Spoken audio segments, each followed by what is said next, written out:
A paz do Senhor Jesus, bem-vindo ao Ruas EBD com a síntese da lição de número 1, o Verbo que se tornou em carne. O Verbo de Deus inseriu-se na história, assumindo a forma de homem para redimir os pecadores. A Bíblia nos diz, e o Verbo se fez carne e habitou entre nós, e vimos a sua glória como a glória do unigênito do Pai, cheio de graça e de verdade. João 1 e o versículo 14. E neste segundo trimestre de 2025, vamos estudar o Evangelho de João.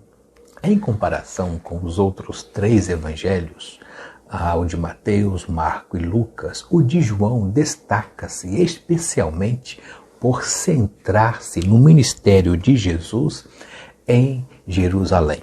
Os objetivos desta primeira lição são 3, de acordo com os respectivos tópicos. Primeiro, apresentar as informações introdutórias sobre o Evangelho de João.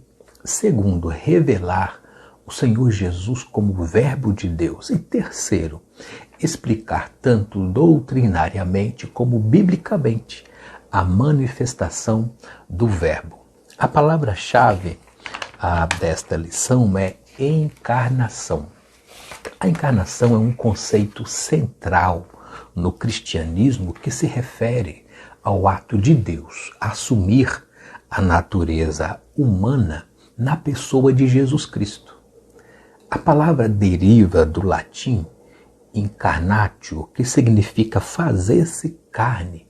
Este evento é considerado um mistério divino, no qual o Filho de Deus, permanecendo plenamente divino, tornou-se plenamente humano para habitar entre os homens e proporcionar a salvação da humanidade, conforme a leitura bíblica em classe desta lição, João 1, versos 1 ao 14, e também a referência bíblica de 1 Timóteo 3 e 16.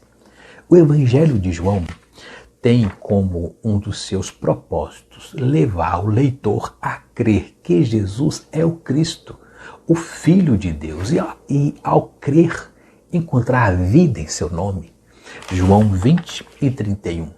O evangelista apresenta Jesus como o Logos de Deus, a palavra encarnada que habita entre os homens. Portanto, enquanto Verbo encarnado, Jesus é reconhecido por muitos e adorado como Deus. No entanto, o Evangelho de João foi redigido com o objetivo de nos fazer crer que Jesus é o Verbo divino e, por consequência, temos vida nele. O Evangelho de João também retrata Jesus como o Verbo divino que se fez presente na história, por meio da manifestação do Verbo de Deus. À luz do mundo, temos a bênção de sermos considerados filhos de Deus. Mas como entender a manifestação e a habitação do Verbo?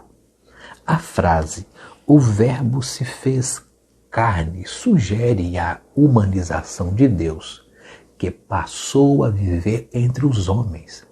O termo verbo possui uma conotação muito mais rica e profunda do que qualquer conceito filosófico.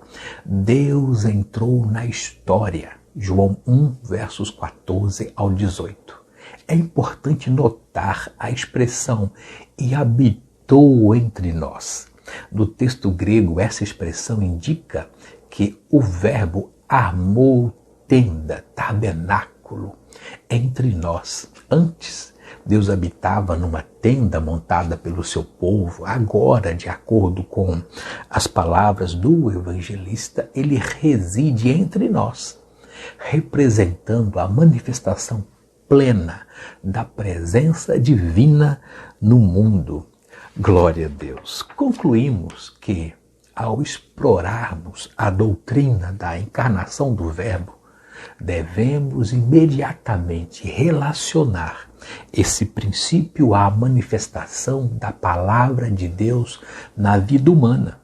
Assim como o Verbo divino entrou na história para oferecer salvação ao homem pecador, a palavra de Deus se revela nas nossas vidas para nos transformar, libertar por completo no processo da regeneração, da santificação posicional e progressiva. Salmo de número 119, verso 50 diz: o que me consola na minha angústia é isto, é que a tua palavra me vivifica. Aleluia! Você pode estar só ou não ter abraço de ninguém, mas se tiver a palavra, terá consolo.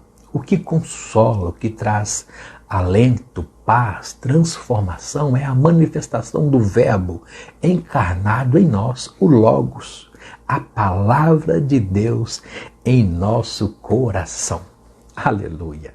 Obrigado pela sua atenção, bons estudos e uma abençoada escola bíblica dominical em uma Assembleia de Deus mais próxima da sua casa. Gratidão.